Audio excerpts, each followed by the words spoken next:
यार तुम अपनी मम्मी को मना भी तो कर सकते हो ना, बोल देते हो उनको कि हम थोड़े दिनों के लिए ट्रिप पे जा रहे हैं। अरे तो मना करना ही क्यों है यार? 2 दिन के लिए मम्मी आ रही, 2 दिन बाद चली जाएंगी, क्या दिक्कत है तुम्हें इससे? यार तुम्हें नहीं पता और ना तुम समझोगे, वो जब भी यहाँ पे आती है ना मेरे लिए बहुत सारी प्रॉब्लम्स इकट्ठी हो जाती हैं। हैश कान खोल के सुन लो, वो मेरी माँ है और वो जब तक चाहेंगी ना तब तक इस घर में रहेंगी। तुम होती कौन है मना करने वाली? हाँ, और तुम्हें दिक्कत क्या है? धर्मेंद्र समझो, वो हर चीज में रोका-टोकी करती हैं और सबसे बड़ी बात हमारी प्राइवेसी खत्म हो जाती है यार। अरे तो क्या हो गया, मम्मी अपने अलग रूम में रह लेंगी। और वैसे भी इस घर में ना कोई एक रूम नहीं है, बहुत सारे रूम है, ठीक है? मम्मी हमारे रूम में आके नहीं सो रही हैं। और प्राइवेसी ना तब खराब होती है हमारी जब वो हमारे रूम में हमारे साथ रुकती है। जब वो अपने अलग रूम में रुक रही है तो किस बात की प्राइवेसी खराब हो रही है तुम्हारी? पूरा रूम में नहीं रहती हैं, उनको सब कुछ जानना होता है कि हमारी लाइफ में क्या चल रहा है क्या नहीं। हैश मैं देख रहा हूँ आजकल तुम्हें छोटी छोटी बात पे ज्यादा गुस्सा नहीं आ रहा है। हाँ, बहुत प्रॉब्लम नहीं होने लगी तुम्हें? ऐसा है, सुबह सुबह ना मेरे से बहस मत करो, मेरे को अपना मूड खराब नहीं करना है, ठीक है? जा रहा हूँ मैं ऑफिस। दिमाग खराब करके रख दिया। और तुमने जो मेरा दिमाग खराब कर रखा है उसका क्या? इसकी मम्मी आ रही है आज। मेम साहब मेरा काम हो गया, मैं जाऊं?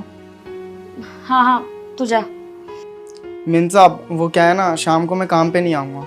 क्यों? शाम को क्यों नहीं आओगे तुम? वो क्या है ना, मेरी सास की थोड़ी तबीयत खराब है तो उन्हें हॉस्पिटल लेके जाना पड़ेगा, इसलिए मैं आ नहीं पाऊँगा। तुम्हारी सास मतलब तुम्हारी बीवी की माँ तुम्हारे साथ ही रहती हैं? हाँ जी, वो हमारे साथ ही रहती हैं। क्यों भाई, तुम्हारी सास का कोई बेटा बेटा नहीं है क्या जो उनके साथ जाके रहे? तुम्हारे साथ क्यों रहती हैं? नहीं नहीं मेम साहब, उनका कोई बेटा नहीं है, इसलिए वो हमारे साथ ही रहती हैं। एक बात बताओ, तुम और तुम्हारी वाइफ मिलके महीने का 10-15 हजार तो कमा ही लेते होगे, तो 3-4 हजार का तो कोई भी कमरा मिल जाएगा।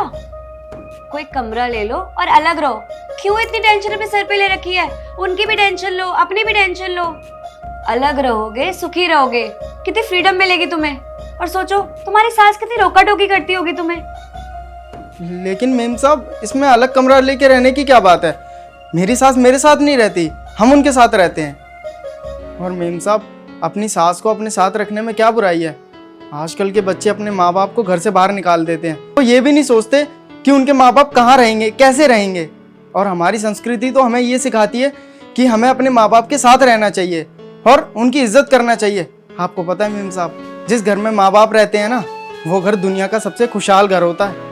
और मेम साहब मेरी सास मेरे ऊपर कोई बोझ नहीं है, वो तो उल्टा हमारी मदद कर देती हैं। आपको पता है मेरी वाइफ की कभी तबीयत खराब होती है ना, तो वो सारा काम खुद ही कर देती हैं। और आप ही बताइए, उनकी वजह से हमारा घर इतना खुशहाल चल रहा है, तो फिर कहाँ हमारे ऊपर वो बोझ हुई।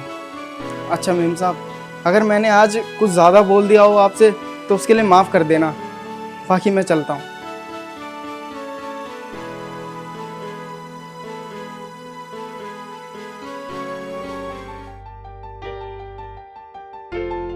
धर्मेंद्र सुनो, वो मैं कह रही। अरे माफ करो यार, ठीक है, नहीं आएंगी मम्मी इस घर में, अब बात खत्म करो।